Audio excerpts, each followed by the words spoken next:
ॐ भूर्भुवः स्वः तत्सवितुर्वरेण्यं भर्गो देवस्य धीमहि धियो यो नः प्रचोदयात्। ॐ शान्ति शान्ति शान्तिः। Namaste my dear friends.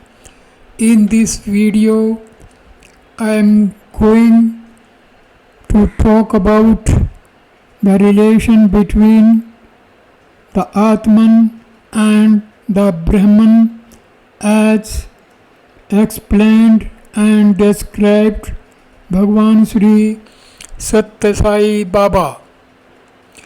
Being the tiniest among the tiny particles and being the biggest amongst the infinitely large things, and being present and recognized as a witness to all the living and the non-living things in the creation.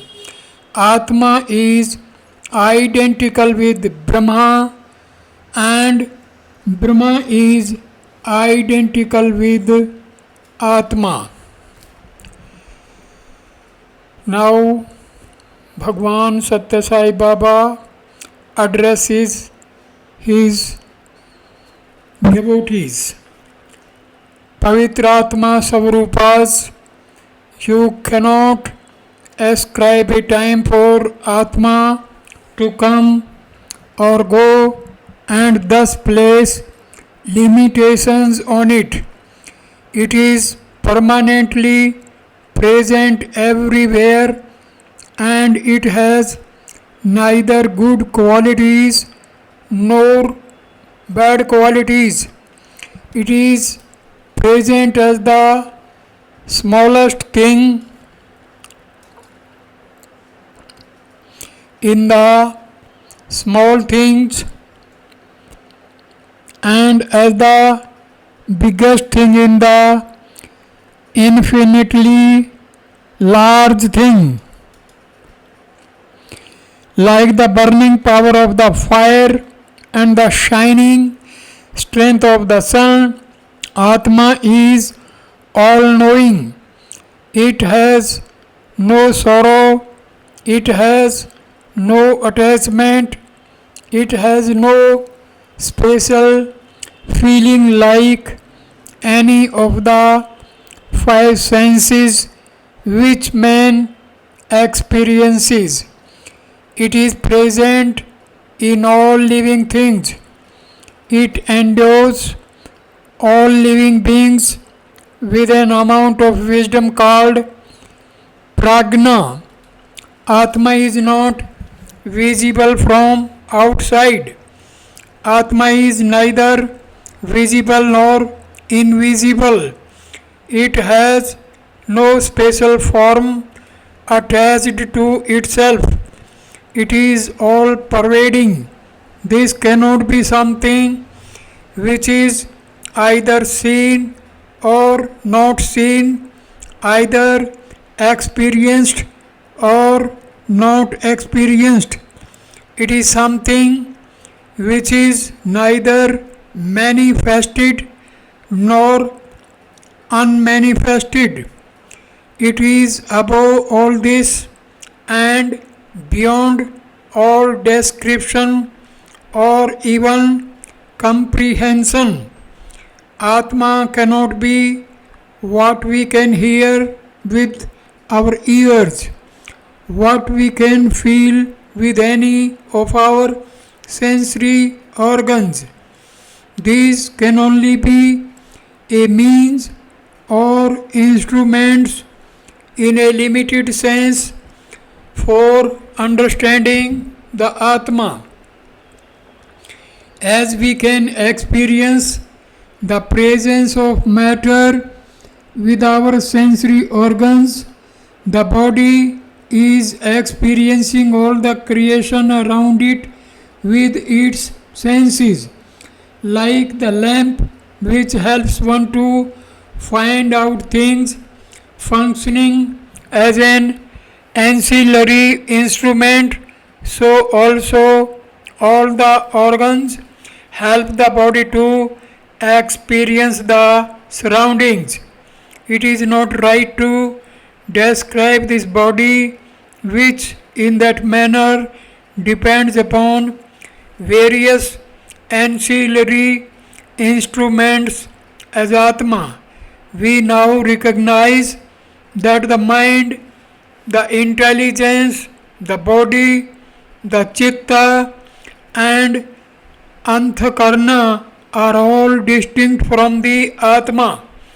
Intelligence has been given a special position, a position which is higher than those of the senses.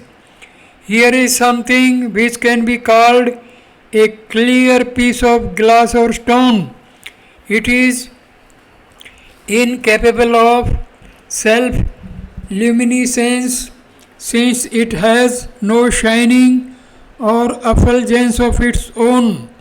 It can shine only when it is close to light. In a similar manner, effulgence is natural to Atma, and when the intelligence is close to it, it acquires the capacity to shine. Otherwise, we see that intelligence has no shining in it. Moon does not shine by itself. The rays of the sun fall on the moon, and the moon shines by reflection. In the same manner, intelligence is not self effulgent. As the knife can take sharpness with it, so also the knife of intelligence can take sharpness with it. This intelligence is also an instrument, and the sharpness which it gets also goes with the instrument. In that context, also, we cannot identify Atma with the body or the senses. In order that we may discover and understand Atma, this container, the human body, can become instrumental and can be helpful. We can control the desires which arise out of the sensory organs which are present in the body by exercising and disciplining the mind. Prema Savrupas.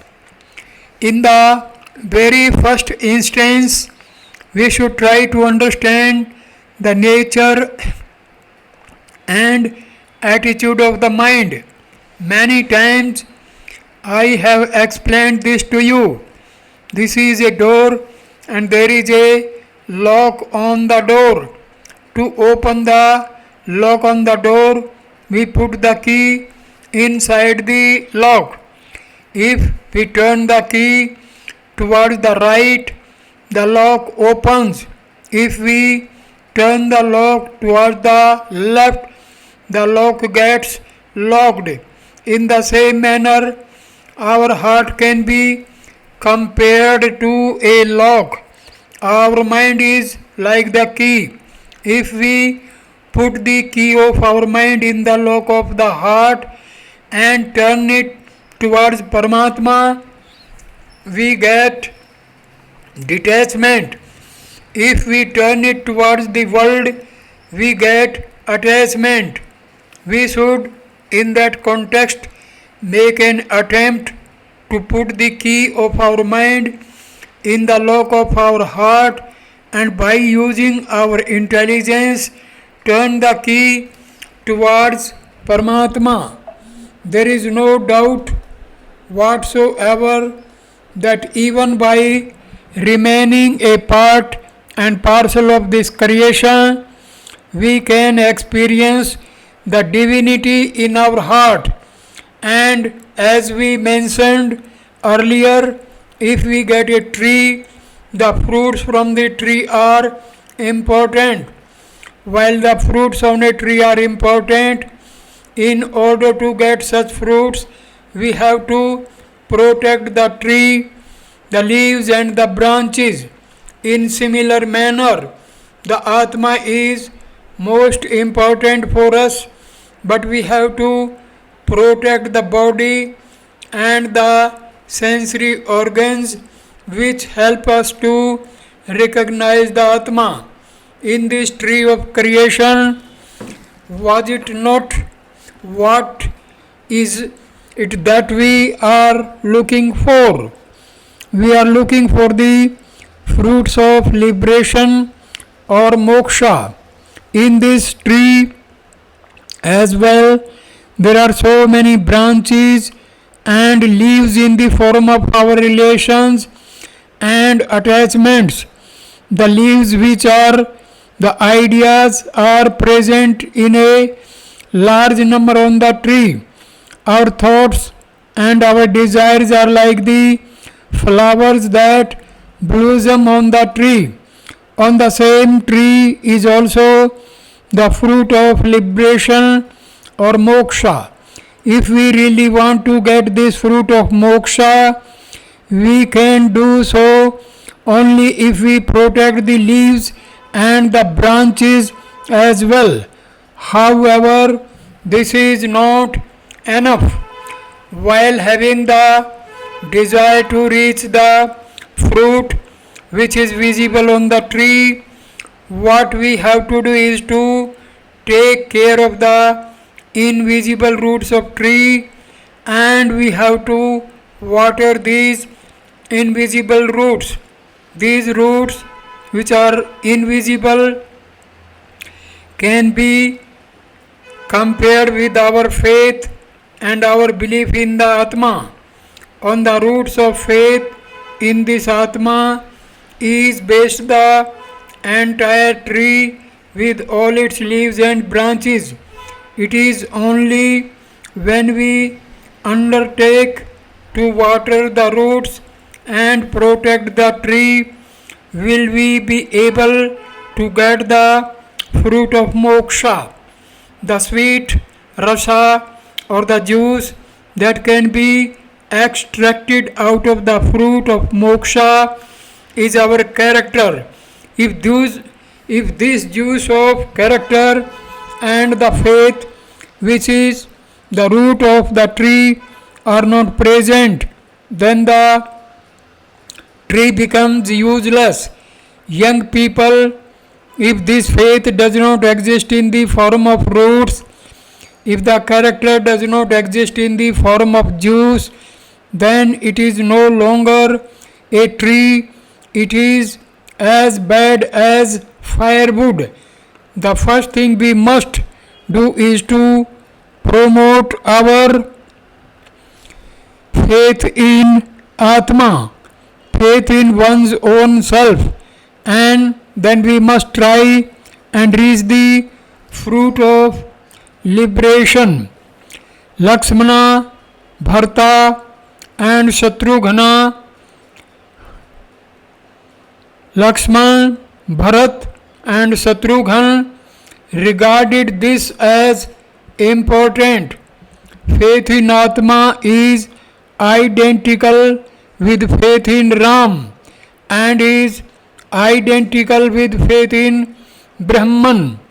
In the story of Ramayana, just as Lakshman was closely following Ram, so also Shatrughan was closely following Bharat. Such was the inseparable connection that existed between Bharat and Shatrughan. If Ram was not present, Lakshman could not be happy at all. In the same manner, if Bharat was not present for a moment, Shatrughan would be in a great sorrow. Like Lakshman, Shatrughan was also easily excited. When Shatrughan saw Manthara, his anger was so much that he caught hold of her hair and pulled her towards Bharat. Shatrughan was prepared to kill Mantra. On that occasion, Bharat advised Shatrughan that if he wants to get the grace of Ram, he should refrain from doing such harsh things. Bharat said, "Could I not have punished my mother for her guilt? But if Ram comes to know that we have been cruel to our own mothers, he would send us away and would not show grace to us." We should see here that Bharat and Shatrughan were prepared to cause hurt and harm to their own mothers, but they were not prepared to displease Ram by their acts. Bharat and Shatrughan were always following Ram because Ram was the embodiment of Dharam, and they were always wanting to please him and earn his grace. Ram, Lakshman, Bharat and Shatrughan were the embodiments of the four great qualities of Satya, Dharam, Shanti and Prema. In order to experience Prema, man goes about searching for several methods. If we really want to experience Prem, we have got to understand what peace or Shanti means. If you want to follow the path of peace, we will have to accept the path of Dharam. If we want to follow the path of Dharma, we will have to accept the path of truth. Here is a small example. Let us take Prema as the shining light. If we want to experience this shining light, we should have a bulb. If we want the bulb to glow and experience the shining light, we should have a connection to the bulb. By just a connection of wire to the bulb is not going to glow. In that wire, we should have an electric current. Here we see that the electric current can be compared to the truth. The wire can be compared to Dharam, while the bulb can be compared to Shanti or peace. If we have all these three things, then only you will get Prema, the light. We may have a good new bulb, we may have a wire. Are we going to get light out of that? Unless there is current inside the wire, we cannot get the bulb to glow. That is how Bharat and Shatrughan were following Ram, and Lakshman were demonstrating their ideals in life to the people.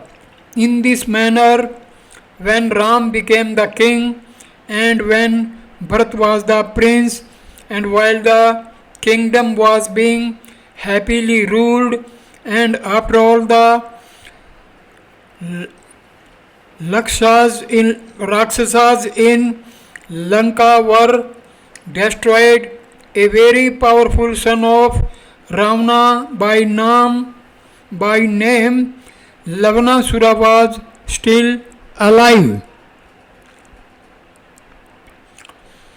Lavanasura was the eldest son of Ravana.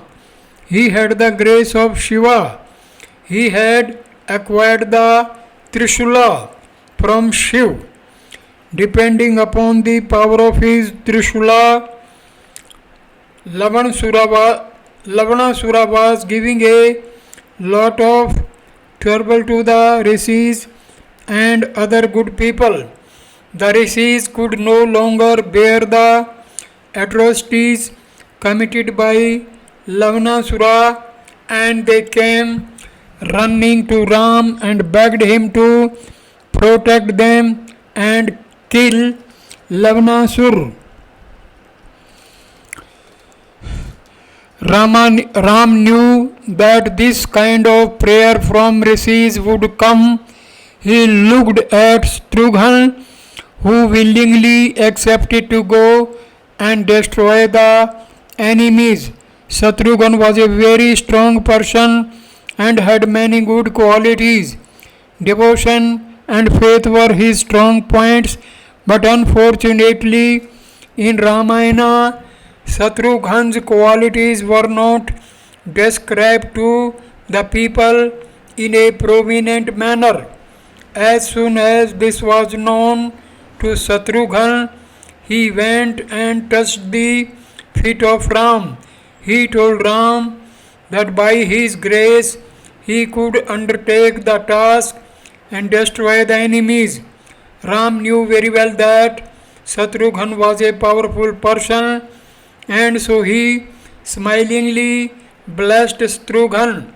Not only this, Ram explained to Shatrughan the secret weapon Trishul. He told Shatrughan that the Trishul was present in the house of this Rakshas. Every morning, this Rakshas goes to the forest to gather food, which primarily consisted of meat. Rama advised that the Rakshas must be killed before he returns home and begins to eat his meal. In this manner, having obeyed Ram's orders and having secured the blessings of Ram, Shatrughan started. Overnight, he rested in Valmiki's ashram. It may be regarded as his special fortune that in Valmiki's ashram, Sita had just at that time given birth to Love and Kush. Shatrughan saw Sita and the two children, but in his mind he thought that this news should not be conveyed to Ram, as he felt that it was not proper, and kept it a secret. As soon as he left, he thought of Sita and Ram in his own mind and went to face Lavanasura, the Rakshasa. In the forest, he fought Lavanasura and destroyed him. After destroying Lavanasura, he returned to Ram, touched his feet, and expressed his desire to spend the rest of his life at the feet of Ram. Ram did not agree to that. Ram said that he should become the king of the area that Lavanasur was ruling earlier. For 12 years he ruled over the kingdom of Lavanasur in a manner that was giving great happiness to the people, the rishis and other inhabitants. Shatrughan was unable to bear the separation from Ram for a longer period, and he was returning to Ayodhya. Thus, while returning to Ayodhya, he again spent one night in the ashram of Valmiki. By this time, Love and Kush were 12 years old, and Valmiki made these two boys, Love and Kush, sing the Ramayana in a most attractive manner. When Shatrughan was listening to the songs recited by the two children, he forgot himself in that happiness. He was in such an ecstasy that he looked at Love and Kush with great pleasure. He could not believe that he was Shatrughan. He behaved as if he was not connected with them and returned to Ayodhya. After returning to Ayodhya, he described to Ram the great peace that he experienced in Valmiki's ashram, in spite of the fact that Ram was in a human form. He was all knowing, he knew everything. He also enjoyed and experienced the narration of Shatrughan, but he told Shatrughan that he should not speak about this secret in Ayodhya just at that moment.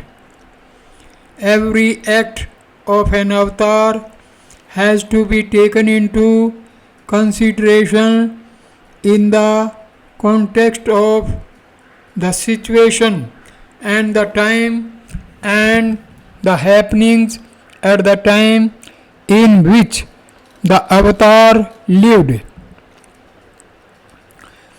All the rishis knew that Ram was an avatar of God, but in order that the story of Ramayana may progress, they did not give this secret out to others. Vishwamitra knew very well that Ram was an avatar. Bharadwaj and Vasisht also knew very well that Ram was an avatar.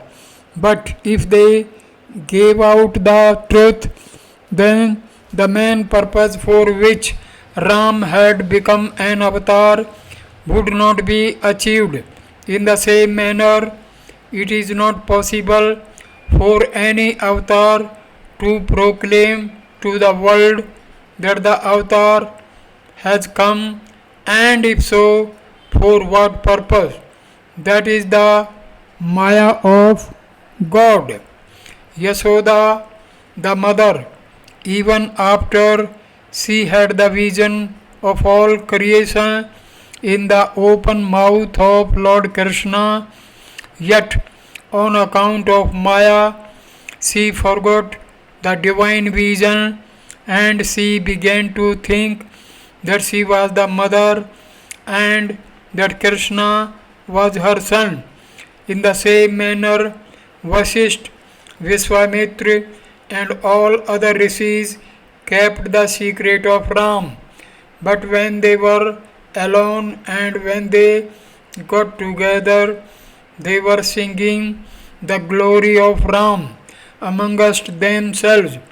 When the rishis were sitting alone amongst themselves, they used to describe the qualities of the Lord, and they said, "Can we understand you, O Lord? Can we explain what you are, O Lord?"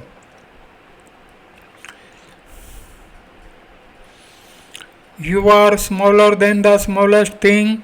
You are larger than the largest thing. You are present in all the 84 lakhs of different living jivas. How can we understand you and explain to others what you are? Man is steeped in Maya in this manner and he cannot free himself from Maya. He forgets his origin and he does not understand Brahman. However, if this situation does not exist, there is no reason why Paramatma should come as an avatar at all. What exists as a reality is only one, but what we see is manifold. This one thing appears to us as if it is many. What is real is the Param Jyoti. This Param Jyoti is the Atma Jyoti. There is small illustration of this. We have a candle light here. We cover this candle light with a pot which has 10 holes in it. On this we also put a thick Turkish towel. In that situation, the light that is inside the pot is not seen at all from outside. But if slowly we take off the towel with which we have covered the pot, uncovering each hole one by one, then we can see one light, another light as the holes come out one by one. But if we remove the towel completely and throw it away, we look at 10 different holes and 10 different candle lights. In spite of the fact that we can see 10 different lights, if at that time we break the pot and throw it away, then we realize that all these 10 lights are only from one single candle. Earlier we did not see any light, but once when the cover on the pot has been removed, we have seen 10 lights. If the pot is broken, then we again see one light. This is the basis of your life. There is inside, as we all can see, the Jivan Jyoti or Param Jyoti. The Jivan Jyoti has been covered by the human body with 10 holes in it. We have put the thick cover of worldly desires on it. If the desires of the human body should be broken, then we will have the vision of the one Jyoti, that is Atam Jyoti, that has also been called the Advaita Jyoti. This Advaita Jyoti is the Jyoti of the Atma. Atma is the embodiment of bliss. You can only experience the embodiment of bliss, and it is not possible to exhibit in any other manner. Many people have tried their best to find whether this Atma exists. If it exists, where could it be found? Since time immemorial, it has been the attempt to find out one's Atma and to know that Atma is and where it is. What is the evidence for us to accept the existence of the Atma? To establish the existence of the Atma, we cannot take even the Vedas as the Pramana. The Vedas have only dealt with people in certain aspects relating to the world and have explained what they should do in this world through various karmas. This is the subject matter of the Vedas. It has not been possible for the Vedas to establish the nature of the Atma. Here is a small story. In Ramayana, Sita, Ram and Lakshman went to the ashram of Bharadwaj. In that ashram, following the ancient practice, the women, the Rishi Patnis, were sitting on one side, the men, the Rishis, were sitting on the other side. Unlike the manner in which people sit together nowadays, when Sita, Ram and Lakshman entered the ashram, Sita went and joined the women, and Ram and Lakshman went and joined the rishis. As Ram and Lakshman lived in the forest, they were wearing clothes suitable to life in a forest, and their shining faces were similar to those of the rishis. The situation was such that they were not able to make out who was Ram and who was Lakshman. On the other hand, Sita could be recognized easily. Sita was alone, and the Rishi Patnis recognized her and began talking to her. They were asking questions about her life in the forest. The man, on the other hand, went on explaining the Vedas, and the discussions centered round the Vedas. On the other hand, the women began asking questions and whispering. They came to Sita and asked her, "Has your husband also come with you?" Sita replied, "Yes, I cannot come alone. I cannot live without him. He has come along with me, and he is sitting along with the rishis." The second question which was asked of Sita was, "Who is your husband? Can you find him out among so many of the rishis?" Sita was a very noble and modest woman and could not stand up in the midst of all those present and point to her husband and say who her husband was. She simply bowed her head down and kept quiet. Even then, the women did not keep quiet. They began asking more questions, such as, "Is that man wearing such and such clothes your husband? Is that man who is having a peculiar hairstyle your husband?" The women started pointing at several of them and asking Sita if any one of them was her husband, but whenever a wrong person was shown, she would reply in the negative. Locating Atma should proceed in this manner. Today, many young people may have the ambition that they should get a wife like Sita. A young man who wants to have a wife like Sita should make an attempt to be like Ram. If he behaves like Ravana, he will not deserve a wife like Sita.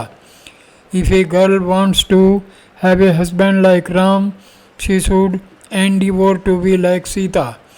If she is like Shrupankha, how is she going to deserve a Ram? So, in every family, the husband should be like Ram and the wife should be like Sita. If one will assist the other at times of difficulties as well as at times of pleasure, like Ram and Sita, they will be happy indeed. At this point, I conclude this video. Thank you for watching this wonderful video. Namaskar, my dear friends. Thank you.